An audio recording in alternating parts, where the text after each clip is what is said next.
Listening is by far and away the ninja tool of all relationship coaching. It is the one technique more than any other that has the power to melt the hardest heart, the hottest anger, and heal the deepest wound. Good listening is the foundational key to good communication.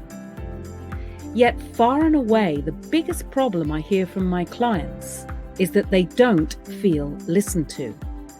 We all want it and we all need it. So why is it that we are so bad at doing it? And how can we improve? You don't know what you don't know. Give yourself and your partner a break. You don't know what you don't know. Nobody teaches us what true listening is. Not our parents, not our teachers, and not our friends.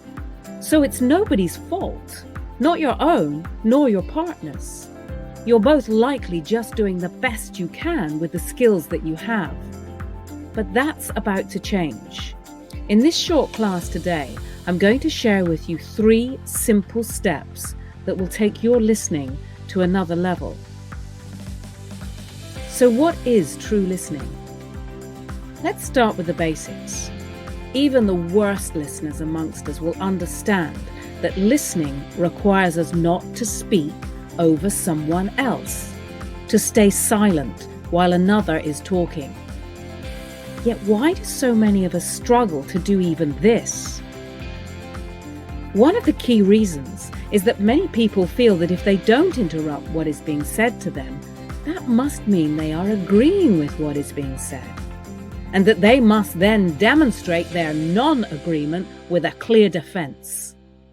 So instead of listening, what most people are doing is in fact preparing their reply. If you find yourself preparing your reply while you are listening, then it's a good sign you are not listening. So change what you believe about listening. That listening does not mean agreeing.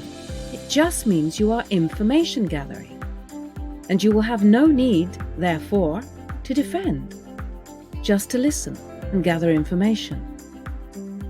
So step 1 is change your definition. Listening is learning, not agreeing. So what else makes good listening? The 7-38-55 rule. Ever wondered why your partner repeatedly claims that they don't feel you're listening to them even when you haven't said a word? Did you know that scientific studies show that only 7% of all communication is words? The rest is non-verbal. 38% is the tonality of your voice, and the other 55% is your body language, what your face and body are communicating. So what has this got to do with listening? Well, let me ask you another question. How do you know when someone is not listening to you, even when they're staying silent? The answer is that us humans are extremely skilled at reading another person's face and body language. If someone is not looking at you as you talk, or has a look on their face that says they don't like what you're saying, or a posture that is defensive, you will quickly have a strong sense of not being listened to. Now think about your own face and body posture when you're listening to your partner. Are you demonstrating with your face and body that you are focused, relaxed, and present? Or is your body saying the opposite, even when your mouth is shut? So listening is not just about staying silent, it's also about managing your body language and using your face and body to communicate that your partner has your respectful attention. So step 2 is manage your body language. But there's one more step to being a great listener, and that is to demonstrate to your partner that you have heard what they have said. So how do you do this? Reflecting back. Reflecting back is the art of being able to summarize or reflect back what your partner has been trying to say. I say trying to say, as really skilled reflectors will often be able to summarize their partner's words in a clearer and more precise way than they themselves were able to. This skill takes time, but when mastered, can feel extremely rewarding, as not only does your listening improve, but you may even be able to help your partner get a clarity on what they were struggling to express. It's win-win. A word of caution, though, on reflecting back.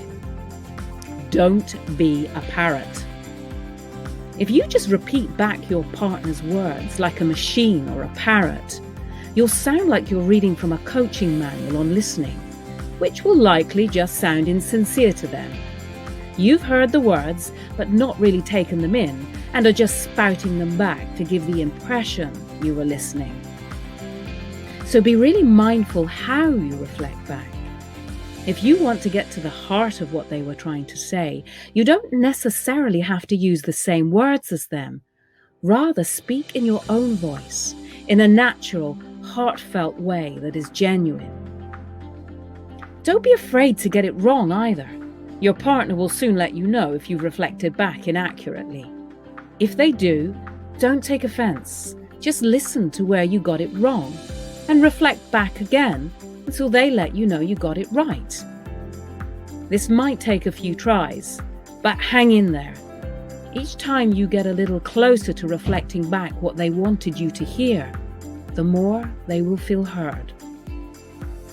Also, be mindful of your tonality. Remember, tonality is 38% of all communication. If your reflecting has a tonality of criticism or judgment, this will once again have them feeling not listened to. And remember, good reflecting back does not mean you are agreeing. As already said with step 1, listening is learning. It does not mean you agree. It just means you're finding out what they wanted to say before replying.